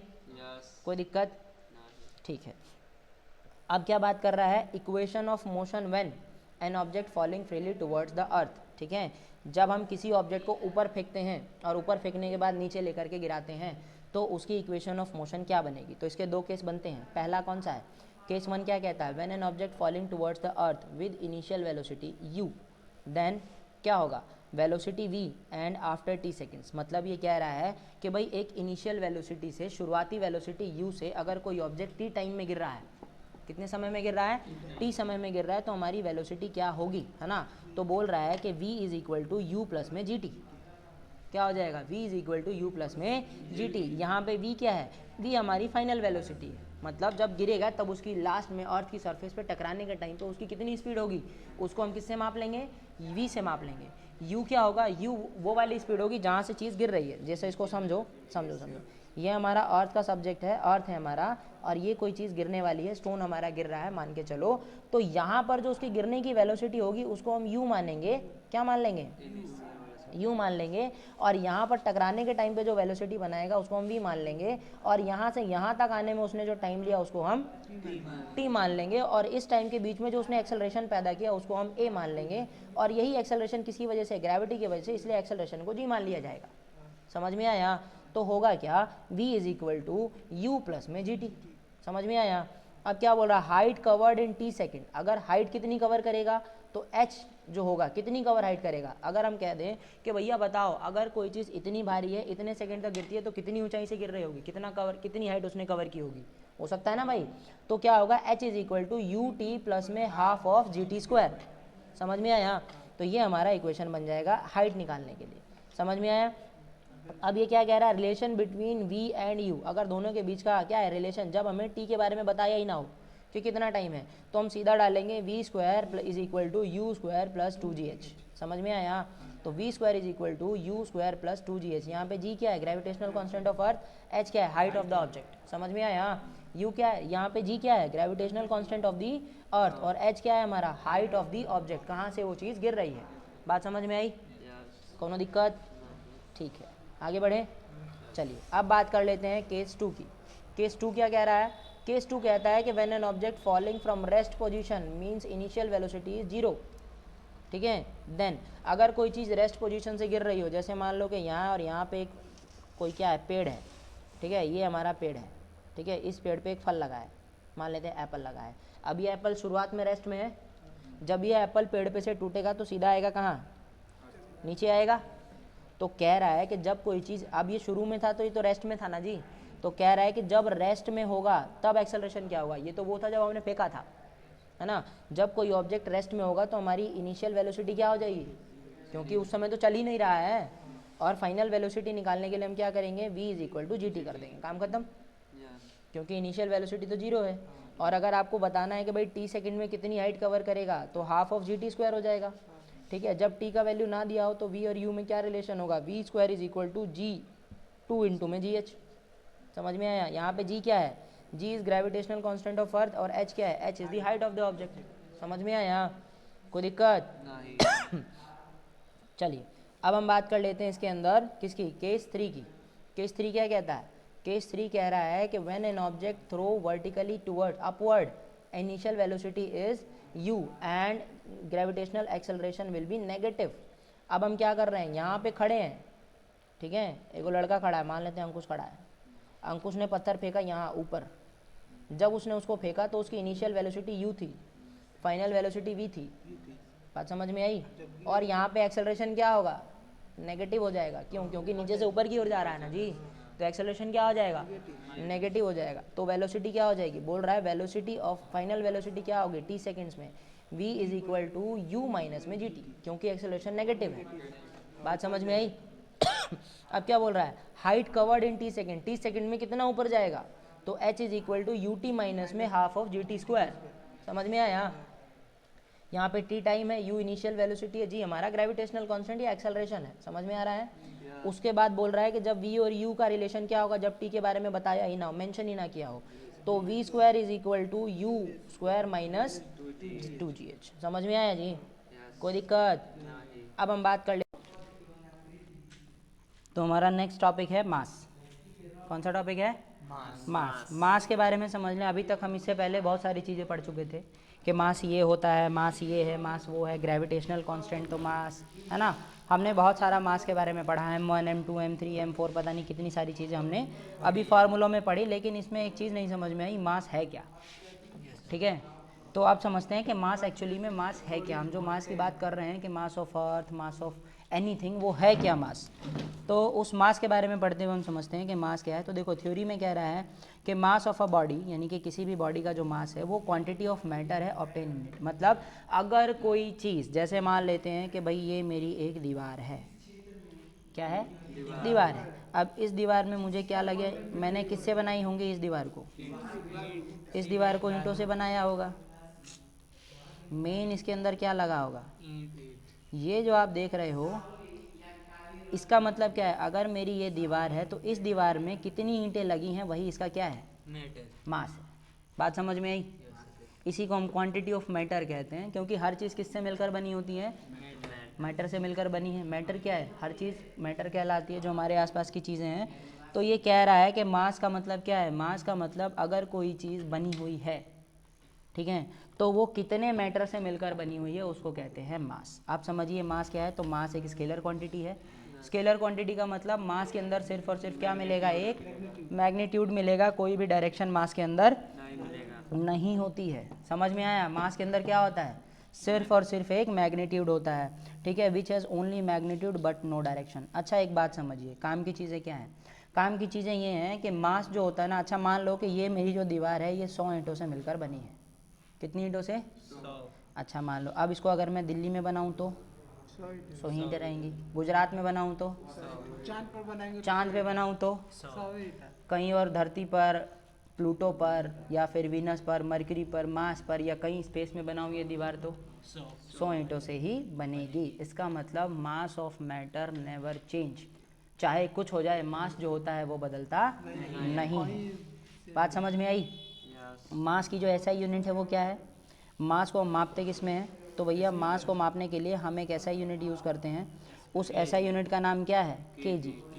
क्या है, केजी, किलोग्राम, ठीक है। अब मास की कुछ खास बातें, तो कह रहा है कि mass of body is constant, भाई मास ऑफ बॉडी कांस्टेंट होता है, do not change from place to place, एक जगह से दूसरी जगह जाने पर मास ऑफ बॉडी चेंज नहीं होता है। दूसरा क्या बोल रहा है, इसको हम स्मॉल एम से डिनोट करते हैं, किससे डिनोट किया जाता है, स्मॉल एम से। और बोल रहा है कि mass of body can't be zero, क्या किसी चीज़ का मास जीरो हो सकता है, अगर धरती पर किसी चीज़ का एग्जिस्टेंस है तो किसी ना किसी मैटर से तो बनी होगी, चाहे बहुत स्मॉल अमाउंट ऑफ मैटर से बनी हो, लेकिन ज़ीरो नहीं हो सकता। बात समझ में आई। तो ये क्या कह रहा है कि mass of matter can not be zero. अच्छा, जहाँ मास काम करता है वहीं पे वेट भी काम करता है। वेट क्या होता है, तो कह रहा है the force of attraction which an object attracts towards the centre of earth is called its weight. मतलब ये कह रहा है कि मास क्या है, वेट जो है ना, वेट वो एक ऐसा फोर्स है जो क्या करता है, अर्थ किसी चीज़ को अपने सेंटर पर अट्रैक्ट करती है, तो उससे जो फोर्स लगता है उस फोर्स को हम वेट के नाम से जानते हैं। और ये फोर्स हमें पता है क्या होता है, न्यूटन के लॉ के अकॉर्डिंग क्या है, force is equal to mass into में एक्सेलरेशन। अब यहाँ पे एक्सेलरेशन जी के बराबर होता है, तो हम फोर्स को डायरेक्टली क्या कह सकते हैं, force is equal to mass into में ग्रेविटेशनल कांस्टेंट। अब क्योंकि वेट जो है उसको हम W से डिनोट करते हैं जो कि फोर्स के बराबर ही है, तो वेट बराबर क्या हो जाता है, मास इंटू में ग्रेविटेशनल कांस्टेंट। समझ में आया, कोई दिक्कत? अब एक बात बताइए, अब क्योंकि वेट एक फोर्स है, क्या है वेट, वेट एक फोर्स है, तो उसका ऐसा यूनिट क्या होना चाहिए, उसका ऐसा यूनिट न्यूटन होना चाहिए, क्योंकि फोर्स का ऐसा यूनिट क्या होता है, न्यूटन होता है। फोर्स किस पर डिपेंड करता है भाई, मास तो चेंज नहीं हो सकता, तो ग्रेविटी बदलेगी तो वेट बदल जाएगा, जगह जगह हो जाएगा ना। तो कह रहा है कि फोर्स है ना, फोर्स डिपेंड्स ऑन जी, ठीक है, और ये क्या होती है, एक वेक्टर क्वांटिटी होती है। कारण क्योंकि इसके अंदर क्या आ रहा है, जी आ रहा है, ग्रेविटेशनल कांस्टेंट आ रहा है, और ग्रेविटेशनल कांस्टेंट एक मैग्नेटिक क्या है, वेक्टर क्वांटिटी नहीं है, हाँ वेक्टर क्वांटिटी है ये, ठीक है। ग्रेविटेशनल कांस्टेंट एक वेक्टर क्वांटिटी है, इसीलिए हमारा जो वेट है वो भी क्या हो जाता है, एक वेक्टर क्वांटिटी बन जाती है।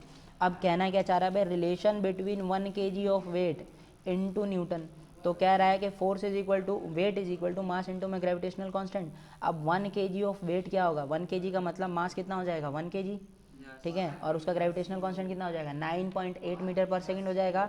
तो 1 kg को 9.8 मीटर पर सेकंड से अगर मैं मल्टीप्लाई करूँगा तो मुझे क्या मिलेगा, 9.8 न्यूटन मिलेगा, सीधी सी बात है।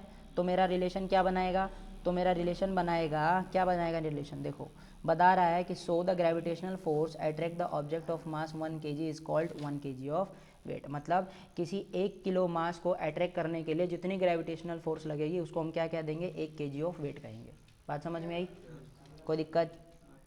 अब आता है हमारा main topic by object difference, difference between mass and weight. कह रहा है कि मास क्या बोल रहा है, it can be measured of an object by inertia. Mass को कैसे मापा जा सकता है, इनर्शिया की मदद से। इनर्शिया क्या होता है, न्यूटन का पहला नियम क्या कहता है, इनर्शिया, न्यूटन का पहला नियम इनर्शिया को दिखाता है, क्या कहता है इनर्शिया का, न्यूटन का पहला नियम, अगर कोई बॉडी रेस्ट में है तो रेस्ट में रहना चाहेगी, मोशन में है तो मोशन में रहना चाहेगी, इसी से रिलेटेड है इनर्शिया।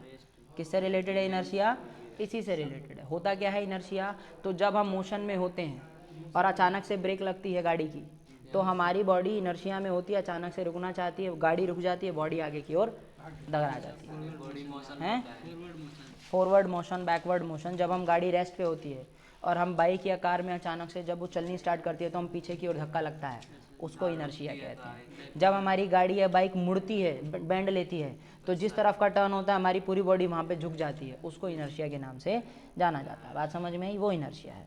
वेट की बात करते हैं तो वेट क्या है वेट का फार्मूला क्या है, weight is equal to mass into में एक्सेलरेशन और m इंटू में g। कोई दिक्कत? अब बात करते हैं total quantity of matter content of an object call its mass. भाई कोई ऑब्जेक्ट कितने क्वांटिटी ऑफ मैटर से बना है वही उसका मास है। वेट क्या होता है, तो वेट के लिए कह रहा है कि gravitational force by which earth attract of an object is called weight of the object. समझ में आया? वो ग्रेविटेशनल फोर्स जिसमें अर्थ क्या करती है, किसी ऑब्जेक्ट को अट्रैक्ट करती है, उसको क्या कह देते हैं हम लोग, ग्रेविटेशनल फोर्स के नाम से या वेट के नाम से जानते हैं, ठीक है जी। फिर कहता है कि mass of object remains constant at all place. भाई मास ऑफ ऑब्जेक्ट जो है ना वो रिमेन कांस्टेंट होता है हर जगह पे, लेकिन वेट के साथ ऐसा, क्योंकि ग्रेविटेशनल कांस्टेंट बदलता रहता है तो हमारा वेट भी क्या हो जाता है, बदलता रहता है। कोई दिक्कत? उसके बाद क्या कह रहा है, measurement of mass is done by using a pan और बीम ऑफ बैलेंस। मतलब हम लोग मेजरमेंट कैसे करते हैं मास का, तो एक पेन से या बीम बैलेंस से, यानी कि एक फार्मूला तरीका होता है मेजरमेंट करने का, पेन या बीम बैलेंस, उससे हम लोग इसको बैलेंस करते हैं। इसको मापने के लिए हम क्या करते हैं, weight is done by spring balance. इसका हम स्प्रिंग बैलेंस का मतलब वही वेट पे रखते हैं और उसको करते हैं कितना फोर्स लगा उसमें, उसको हम डिनोट कर लेते हैं। समझ में आया? इसी तरह बोल रहा है कि mass does not change even when the value of zero, g है जीरो हो जाए तो भी मास नहीं बदलता। और यहाँ पे कह रहा है कि वेट जीरो हो सकता है जब क्या हो जाए, ग्रेविटेशनल कांस्टेंट की वैल्यू जीरो हो जाए तो। समझ में आया? कोई दिक्कत? अब बात करते हैं factor affecting the value of g. ऐसी कौन कौन सी चीज़ें हैं जो क्या कर रही हैं, जी की वैल्यू को इफ़ेक्ट करती हैं। ऐसी कौन कौन सी चीज़ें हैं जो क्या कर रही हैं, जी की वैल्यू को इफ़ेक्ट करती हैं। जी बोले तो जो हमारा ग्रेविटेशनल कांस्टेंट है अर्थ का, उसको इफ़ेक्ट करती हैं। तो सीधी सी बात है, मैंने आपको बताया कि हमारी अर्थ जो है वो परफेक्ट स्फीयर तो नहीं है, परफेक्ट गोला नहीं है। तो रेडियस ऑफ द अर्थ क्या होता है, कभी क्या करता है, बढ़ता है, कभी घटता है। देयरफॉर होता क्या है, पोल के पास जो रेडियस है वो बढ़ जाती है और इक्वेटर के पास क्या हो जाती है, धीरे धीरे पोल से बढ़ती और घटती चलती है ना।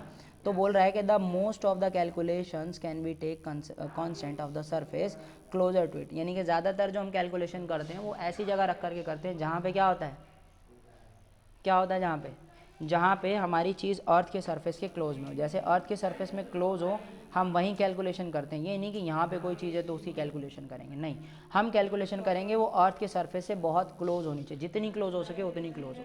बात समझ में आई? वहीं पे कैलकुलेशंस की जाती हैं।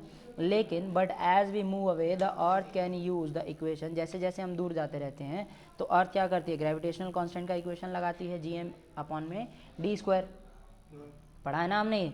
तो इस तरीके से हम प्रॉब्लम सॉल्व कर सकते हैं। तो क्या बोल रहा है, जैसे calculate the value of G at the height of 12,800 kilometre, height कितनी है 12,800 kilometre from the centre of the earth, जिसकी रेडियस कितनी है 6400 किलोमीटर। अर्थ की रेडियस इतनी होती है 6400 किलोमीटर्स होती है। तो हम क्या करेंगे, वैल्यू पुट करेंगे डायरेक्टली, जैसा कि हमको पता है यहाँ पे g1 ग्रेविटेशनल कांस्टेंट क्या हो जाएगा, कैपिटल G इंटू में मास ऑफ अर्थ इंटू में डिस्टेंस, ठीक है। यहाँ पे डिस्टेंस कितना है हमारा 64, ठीक है। यहाँ पे क्या है, object of centre of the अर्थ कितनी दूरी है उसकी 1280। अब 1280 का मतलब क्या है, अब अगर हम ध्यान से देखें तो अगर मैं 6400 को 2 से गुना कर दूँ, 64 जो 6400 को 2 से मल्टीप्लाई करूँ तो 12,800 किलोमीटर आएगा, नहीं आएगा, आएगा। इसका मतलब ये क्या है, 2 इंटू में आर ही हो सकता है। अगर मेरा 64, इसको मैं ऐसे कर सकता हूँ 2 इंटू में 6400, अब ये 6400 आर ही है तो ये 2 हो जाएगा, तो वैल्यू कितनी आ जाएगी 2 इंटू में आर ही लिख सकता हूँ कि नहीं लिख सकता मैं डायरेक्टली। तो मैंने डिस्टेंस क्या ले लिया 2 इंटू में आर ही ले लिया, समझ में आया। अब हम क्या करेंगे, वैल्यूज़ पुट करेंगे। वैल्यूज़ कैसे पुट करोगे आप, g1 और g2 की दोनों इक्वेशंस को, इसको g1 और इसको g2 मान करके दोनों को डिवाइड कर देंगे। तो gm अपॉन में आर ही और ये क्या जाएगा आर ही अपॉन में gm, कैसे हो जाएगा, देखो यहाँ पे gm अपॉन में आर ई हो जाएगा, अपॉन में यहाँ क्या हो जाएगा gm अपॉन में 2r हो जाएगा। ये संख्या पलट जाएगी, ऊपर जाएगी तो ये वाली यहाँ हो जाएगी और ये वाली यहाँ हो जाएगी ना, संख्या पलट जाती है। तो हमारी क्या वैल्यू हो जाएगी, gm अपॉन में आर ई का होल स्क्वायर। अच्छा यहाँ भी होल स्क्वायर है, यहाँ भी होल स्क्वायर है, ठीक है, समझ में आ रहा है। आर ई का होल स्क्वायर रहेगा ना, इंटू में क्या हो जाएगा आर ई का होल स्क्वायर, 2 इंटू में आर ई का होल स्क्वायर अपॉन में जी एम हो जाएगा। होगा या नहीं होगा, ये हमारी मेन इक्वेशन बनेगी। तो इसी इक्वेशन को उसने क्या किया, पलटी मार दिया। अब होगा क्या यहाँ से, आर ई क्या हो जाएगा, जी एम से तो जी एम कट जाएगा पूरा। देखो होगा क्या, ग्रेविटेशनल कांस्टेंट से ग्रेविटेशनल कांस्टेंट कट जाएगा, मास ऑफ अर्थ से मास ऑफ अर्थ कट जाएगा, समझ में आ रहा है। और क्या हो जाएगा, आर ई से आर ई का स्क्वायर कट जाएगा, तो वैल्यू कितनी आ जाएगी 2r ई, यानी कि आर ई से आर ई कट जाएगा, कितना बचेगा 2 का स्क्वायर प्लस 1 का स्क्वायर, यानी कि 4:1। कितनी वैल्यू आ जाएगी 4:1। इसका मतलब क्या हो जाएगा, क्रॉस मल्टीप्लाई करेंगे तो क्या हो जाएगा 4 इंटू में 2GE, 4 इंटू में जी की वैल्यू 2, देखो क्या हो जाएगा कहाँ गया, हाँ सर अभी क्लास लेंगे थोड़ी देर में, ठीक है। क्या कहेगा, देखो यहाँ पे क्या हो जाएगा, इधर देखो, इधर इसकी जब हम वैल्यू करेंगे, इसको जब हम कैलकुलेट करेंगे तो इसकी मल्टीप्लाई इसके साथ, इसकी मल्टीप्लाई इसके साथ, तो क्या आ जाएगा 4 इंटू में G2 is equal to G1। यही होगा कि नहीं होगा, होगा ना, हाँ या ना।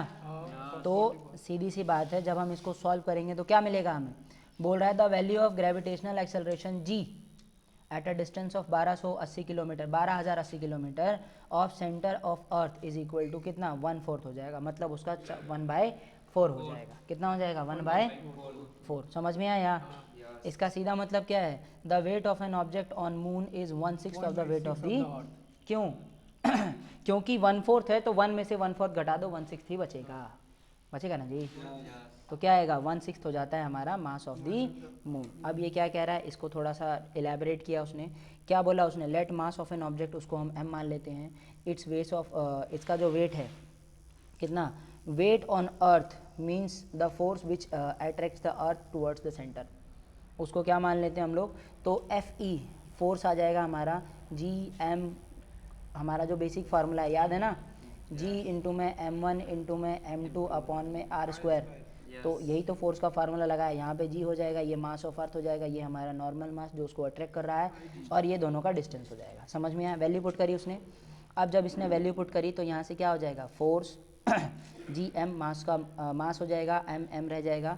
अब यहाँ पे किसकी बात कर रहा है, मून के बारे में बात कर रहा है, तो ये क्या हो जाएगा, ये मास ऑफ अर्थ हो जाएगा, ये मास ऑफ मून हो जाएगा। आ रहा है समझ में, नहीं गड़बड़ है, एक सेकेंड, एम लिखा है ना, क्या लिखा है, अरे रुक जाओ, एम है ना ये, एम का मतलब मास ऑफ मून, तो ये हमारा मास ऑफ मून है। बात समझ में आई? क्या है, एम का मतलब मास ऑफ मून होता है, तो ये हमारा मास ऑफ मून है। और ये हमारा फोर्स ऑफ क्या है, फोर्स है जो कि मून पर लगने वाला है। किस पर लगने वाला है, मून पर। तो ये हमारा फार्मूला बनेगा, इसी से हम क्या करेंगे, इसको कैलकुलेट करेंगे। वही same formula, force of earth upon में फोर्स ऑफ मून। क्या किया मैंने, फोर्स ऑफ अर्थ अपॉन में फोर्स ऑफ मून किया, तो फोर्स ऑफ अर्थ हमारा क्या हो जाएगा, जी इंटू में एम, ई इंटू में एम अपॉन में आर ई का होल स्क्वायर इंटू में मल्टीप्लाई हो जाएगा आर एम का होल स्क्वायर अपॉन में दिस। अब ये आया कैसे, इसको भी समझ लेते हैं। देखो क्या होगा, हमारा फोर्स ऑफ अर्थ कैसे निकलेगा, फोर्स ऑफ अर्थ हो जाएगा हमारा gravitational constant mass of earth into में एम अपॉन में आर ई का होल स्क्वायर, यानी कि रेडियस ऑफ अर्थ का होल स्क्वायर, यही होगा ना जी? हाँ या ना? और इसी तरह अगर हम फोर्स ऑफ मून निकालना चाहें तो वो कैसे निकालेंगे, जी इंटू में मास ऑफ मून इंटू में एम अपॉन में क्या हो जाएगा, आर एम का होल स्क्वायर। अब अगर मैं इसको इक्वेशन 1 मानता हूँ, इसको इक्वेशन 2 मानता हूँ और दोनों को डिवाइड कर दूँ, जब मैं दोनों को डिवाइड करूँगा, हाँ इक्वेशन 1 और इक्वेशन 2 को, इक्वेशन 1 और इक्वेशन 2 को जब डिवाइड करेंगे तो क्या आ जाएगा, देखो इक्वेशन 1 को जब डिवाइड करेंगे तो फोर्स ऑफ, दोनों का फोर्स आपस में अपॉन में हो जाएगा, ये फोर्स ऑफ अर्थ है, ये फोर्स ऑफ मून है, पलट जाएगी संख्या क्योंकि उसका रेसिप्रोकल है अपोजिट में। समझ में आया? यहाँ से होगा क्या, इधर देख लो भाई, यहाँ देख लो, ठीक है, क्या हो जाएगा, जी से जी कट जाएगा, समझ में आ रहा है, जी से जी कट जाएगा, एम से एम कट जाएगा, क्या बचेगा आपका सिर्फ एम ई अपॉन में एम एम बचेगा, एम ई अपॉन में मास ऑफ मून बचेगा, इनटू में रेडियस ऑफ मून बचेगा, रेडियस ऑफ अर्थ बचेगा, क्योंकि दोनों स्क्वायर में है तो दोनों का होल स्क्वायर हो जाएगा। समझ में आया? ये भी स्क्वायर में, ये भी स्क्वायर में, तो दोनों का क्या हो जाएगा, होल स्क्वायर। फिर से समझाऊं? देखो क्या होगा, जी से जी कैंसिल हो जाएगा, इस वाले एम से एम कैंसिल हो जाएगा, क्या बचा आपके पास, एक तो एम ई बचा, एक बचा आपके पास एम एम बचा, दोनों अपॉन में रहेगा, मल्टीप्लाई होगा आर एम के होल स्क्वायर से, और डिवाइड में हो जाएगा आर ई का होल स्क्वायर। अब क्योंकि ये दोनों का होल स्क्वायर है तो मैं एक साथ पूरा ब्रैकेट करके बड़ा होल स्क्वायर लगा सकता हूँ ना जी, तो वही किया है मैंने। अब समझ में आया? अब हमको एक बात पता है, क्या पता है कि जो मास ऑफ अर्थ है वो 100 टाइम्स ज़्यादा है किससे, मास ऑफ मून से। और हमें ये भी पता है उसकी जो रेडियस है वो 4 टाइम्स ज़्यादा है, मतलब अर्थ की रेडियस मून की रेडियस से 4 गुना ज़्यादा है, अर्थ का मास मून के मास से 100 टाइम ज़्यादा है, तो वैल्यू पुट कर देंगे। क्या कर देंगे, यहाँ पे 100 टाइम ज़्यादा हो जाएगा मास ऑफ मून से, इसकी रेडियस 4 टाइम्स ज़्यादा हो जाएगी mass of moon, mass of earth से। आ रहा है समझ में? आ रहा है ना भाई? फिर हम क्या करेंगे, इसकी वैल्यूज़ को काटना शुरू करेंगे, इस 4 को इस 25 से 100 से काट देंगे। काटा है? नहीं काटा है, नहीं काटा है, कहाँ, हाँ तो बराबर किया है ना भाई उसको। आपको एक बात पता है, सुनो, आपको एक बात पता है क्या, आपको एक बात पता है कि रेडियस ऑफ अर्थ जो है वो 4 टाइम्स ज़्यादा है रेडियस ऑफ मून से। तो जितना अर्थ का रेडियस है वहाँ पे मैंने 4 टाइम लिख लिया ना, बराबर कर लिया कि नहीं कर लिया, तो वही तो किया है इसने। जब हम इसको बराबर कर लेंगे रेडियस को, तो इसने क्या किया, यहाँ पे देखो हम क्या करेंगे, ये आर तो 1 हो जाएगा, तो 1/16 का होल स्क्वायर अपॉन में 100, एम से एम कट जाएगा, आर से आर एम से आर एम कट जाएगा, क्या बचेगा, ये बचेगा ना जी। अब ऐसे में इसको जब इससे काटेंगे तो कितनी आएगी वैल्यू, अप्रॉक्सीमेट 6 पॉइंट कुछ आएगी, 6 पॉइंट कुछ वैल्यू आएगी, आएगी ना जी। तो हम वैल्यू क्या डाल देंगे, जब 6.6 कुछ वैल्यू आएगी तो हम क्या करेंगे, अप्रॉक्सीमेट वैल्यू 6 रख लेते हैं। तो इससे हम क्या करेंगे, हमको पता चल रहा है कि एफ ई अपॉन में F M is equal to कितना आ रहा है, 6 आ रहा है, इसके नीचे 1 लगा करके एफ ई बराबर क्या हो जाएगा, एफ ई हो जाएगा 6 अपॉन में एफ एम। इसका मतलब अर्थ का वेट मून के वेट से कितना है, 6 टाइम ज़्यादा है। समझ में आया? तो इसी वजह से क्या हो जाएगा, हमारी चीज़ जो वैल्यू है वो आगे बढ़ जाएगी। समझ में आया? कोई दिक्कत? अब हमारा थ्रस्ट एंड प्रेशर, ठीक है, थ्रस्ट एंड प्रेशर का मतलब क्या होता है, चलो थ्रस्ट को समझ लेते हैं और प्रेशर को समझ लेते हैं। थ्रस्ट और प्रेशर क्या कहना चाह रहा है, तो पहले हम थ्रस्ट के बारे में कहते हैं। ये कह रहा है the force acting on an body perpendicular to the surface of is called thrust. मतलब अगर कोई फोर्स, जैसे मान लो कि ये मेरा सरफेस है, ठीक है, इस सरफेस पर अगर मेरा कोई फोर्स है जो परपेंडिकुलर यानी कि 90 डिग्री के एंगल पर कोई फोर्स काम कर रहा है, तो उसको मैं क्या कह देता हूँ, थ्रस्ट के नाम से जानता हूँ। क्या कह देता हूँ, थ्रस्ट के नाम से जानता हूँ। और प्रेशर क्या होता है, तो प्रेशर के लिए कहता है कि the force of thrust per unit area is known as pressure. मतलब बोल रहा है द फोर्स ऑफ थ्रस्ट, अगर किसी चीज़ पर थ्रस्ट लगता है पर यूनिट एरिया, किसी एरिया के कंपैरिजन में, तो उसको हम क्या कह देते हैं, प्रेशर के नाम से जानते हैं। तो फार्मूला क्या बन जाएगा, फोर्स अपॉन में एरिया। क्या हो जाएगा, फोर्स अपॉन में एरिया। फोर्स को किस में नापा जाता है, न्यूटन में नापा जाता है, और एरिया को मीटर स्क्वायर में। तो उसकी जो एसआई यूनिट बन जाएगी वो बन जाएगी न्यूटन पर मीटर -2 या न्यूटन पर मीटर स्क्वायर। ठीक है, ये हमारी हो जाएगी एसआई यूनिट। अच्छा, एसआई यूनिट एक और है फोर्स की, जिसको प्रेशर की, जिसको हम किसके नाम से जानते हैं, पास्कल के नाम से भी जाना जाता है। किसके नाम से, पास्कल के नाम से भी जाना जाता है। जैसा कि आप सभी लोगों को दिख ही रहा होगा कि यहाँ पे जो प्रेशर है या फोर्स है वो दो चीज़ों पर डिपेंड करेगा। किन किन चीज़ों पर, दो चीज़ों पर डिपेंड करेगा। पहला फोर्स अप्लाइड, कितना फोर्स लगाया जा रहा है, और दूसरा area of surface which force act. अब होगा क्या, जितना ज़्यादा फोर्स लगेगा उतना ज़्यादा प्रेशर बनेगा, जितना ज़्यादा एरिया होगा उतना कम प्रेशर क्या लगेगा, प्रेशर बनेगा। इसका सीधा मतलब क्या है, इसका सीधा और साधारण सा मतलब है कि जो फोर्स होता है, यानी कि जो फोर्स होता है वो क्या होता है, डायरेक्टली प्रोपोर्शनल टू किसके होता है, सॉरी, जो हमारा प्रेशर होता है, क्या होता है, जो हमारा प्रेशर होता है वो डायरेक्टली प्रोपोर्शनल होता है किसके, फोर्स के, और इन्वर्सली प्रोपोर्शनल होता है किसके, एरिया के। मतलब एरिया जितना ज़्यादा बढ़ेगा उतना ही कम प्रेशर लगेगा, और एरिया जितना कम होगा उतना ही ज़्यादा प्रेशर लगेगा। और यहाँ पे इसका वाइस वर्सा होता है फोर्स के साथ। ठीक है जी, चलिए अब इसमें क्या बोल रहा है, एग्जाम्पल के लिए हम बात कर लें तो एग्जाम्पल के लिए हमारे जो स्कूल बैग्स हैं, ठीक है, या फिर base of height of building made wider as width of taller. जैसे हम लोग जो बिल्डिंग वगैरह बनाते हैं उसकी नींव चौड़ी रखते हैं, उसके ऊपर बिल्डिंग जो होती है वो थोड़ी सी पतली बनाते हैं। कारण जितना ज़्यादा एरिया होगा उतना ही क्या लगेगा, कम प्रेशर लगेगा। स्कूल बैग के जो स्ट्रैप्स होते हैं, यानी कि बस्तों की जो बद्दियाँ होती हैं, स्ट्रैप्स होते हैं, उसको हम क्या करते हैं, थोड़ा चौड़ा बनाते हैं। क्यों चौड़ा बनाते हैं, ताकि वो शोल्डर पे कम से कम प्रेशर प्रोड्यूस करे। ठीक है, या फिर ब्लेड या नाइफ़ होते हैं, ब्लेड या नाइफ़ में हमें कम प्रेशर चाहिए होता है, इसीलिए उनका एरिया जो होता है वो शार्प होता है, ताकि वो कम से कम प्रेशर में, कम से कम फोर्स में क्या कर सके, ज़्यादा प्रेशर जनरेट कर सकें।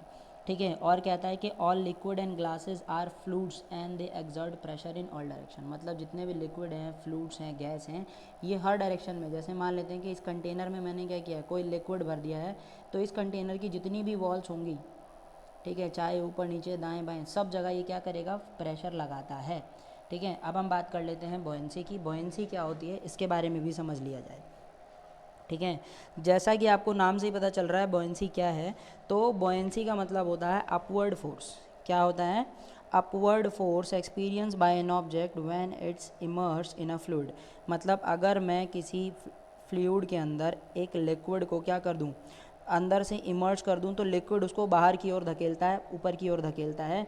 इसी फोर्स को हम क्या कहते हैं, बॉयंसी के नाम से जानते हैं। ठीक है, it acts in upward direction, ये हमेशा अपवर्ड डायरेक्शन में काम करता है। It depends on density of fluid, ये डेंसिटी ऑफ फ्लूइड पर डिपेंड करता है, and volume of the object.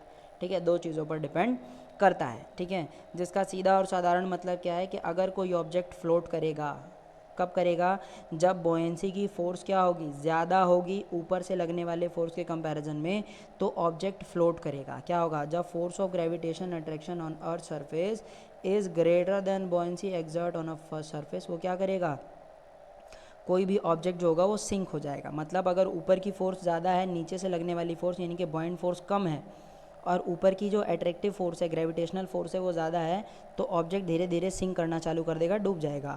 और ऑब्जेक्ट फ्लोट कब करेगा, जब हमारी बॉयंट फोर्स ज़्यादा होगी ग्रेविटेशनल फोर्स से। समझ में आया। और यही जो बॉयंट प्रिंसिपल है या बॉयंसी है, इसी का इस्तेमाल जहाज़ों में भी किया जाता है। और इसको बताने वाले जो व्यक्ति थे, जो साइंटिस्ट थे, उनका नाम था आर्किमिडीज़। इसीलिए इसे हम आर्किमिडीज़ प्रिंसिपल के नाम से भी जानते हैं। ठीक है। अब हम बात कर लेते हैं डेंसिटी की। तो कहता है the mass per unit volume is called density. भैया एक मास मतलब किसी चीज़ के वॉल्यूम में कितना मास है उसको क्या कह दिया जाता है, डेंसिटी के नाम से जाना जाता है। इफ़ मास अगर m मान ले, वॉल्यूम को v मान ले, तो और डेंसिटी हमारी जो होगी उसको d से डिनोट करें तो डेंसिटी बराबर क्या हो जाएगी, मास अपॉन में वॉल्यूम, यानी कि m अपॉन में v, मास अपॉन में वॉल्यूम। तो इसकी ऐसा यूनिट क्या हो जाएगी, सीधी सी बात है, मास की ऐसा यूनिट क्या होती है, kg होती है, और वॉल्यूम की ऐसा यूनिट क्या होती है, मीटर क्यूब होती है। तो हमारी जो टोटल ऐसा यूनिट हो जाएगी वो क्या हो जाएगी, kg पर मीटर क्यूब बनेगी। बात समझ में आई। चलिए अब इसमें बात कर लेते हैं एप्लीकेशन ऑफ आर्किमिडीज प्रिंसिपल की, कहाँ कहाँ यूज़ किया जाता है आर्किमिडीज प्रिंसिपल। तो अगर हम आर्किमिडीज प्रिंसिपल की बात करें तो आर्किमिडीज प्रिंसिपल जो है वो सबसे ज़्यादा यूज़ किया जाता है। It is use to determining the relative density के बारे में निकालने के लिए, किसी सब्सटेंस की मुझे रिलेटिव डेंसिटी निकालनी है वहाँ पे काम आता है। It is used in designing the ships और सबमरीन्स, सबमरीन को डिज़ाइन करने में, शिप को डिज़ाइन करने में, और हाइड्रोमीटर और लेक्टोमीटर जो होते हैं वो इसी प्रिंसिपल पर काम करते हैं। It is because the ship made of iron sheet and sheet floats in water whereas a small piece of sink जो है वो डूब जाता है। समझ में आया। अब यहाँ पे बात आती है रिलेटिव डेंसिटी की। भैया रिलेटिव डेंसिटी क्या है, तो कहता है कि the ratio of density of a substance, the ratio of density of a substance to the density to that of the density of water is called relative density. मतलब एक सरफेस की density कितनी है, ठीक है, किसी सब्सटेंस की density कितनी है किसके कंपैरिजन में, वाटर की डेंसिटी के, उसको क्या कहा जाता है, रिलेटिव डेंसिटी। तो रिलेटिव डेंसिटी क्या होगी, डेंसिटी ऑफ सब्सटेंस अपॉन में डेंसिटी ऑफ वाटर। बात समझ में आई। चलिए ये तो हो गया हमारा थ्योरी पोर्शन। अब इससे रिलेटेड कुछ न्यूमेरिकल क्वेश्चंस हैं। आप लोगों को न्यूमेरिकल क्वेश्चंस मेरे स्क्रीन पर नज़र आ रहे होंगे। ये सभी हमारे सॉल्व एग्जांपल्स हैं, आप इन एग्जांपल्स को देख सकते हैं, और इन एग्जांपल से रिलेटेड अगर आपको कोई भी डाउट नज़र आता है तो आप मुझे डायरेक्टली मैसेज कर सकते हैं और या फिर मुझे कमेंट कर सकते हैं वीडियो पर, ठीक है। तो जो भी न्यूमेरिकल जो भी क्वेश्चन आपको ना समझ में आए आप मुझे डायरेक्टली कमेंट करिएगा, ठीक है। और हम लोग वीडियो को और इसके नेक्स्ट पार्ट को हम लोग बहुत जल्द लेके आएंगे। मतलब ये हमारा एक चैप्टर था, हम लोग और आगे चैप्टर्स को लेकर के आएंगे। तब तक के लिए आप सभी लोगों का शुक्रिया, वीडियो में यहाँ तक बने रहने के लिए आप सभी लोगों का शुक्रिया। आप लोगों को अगर वीडियो पसंद आई हो तो वीडियो को लाइक, शेयर और सब्सक्राइब ज़रूर करना, और अपने दोस्तों के साथ शेयर ज़रूर करना, ठीक है। चलिए तब तक के लिए जय हिंद प्यारे बच्चों।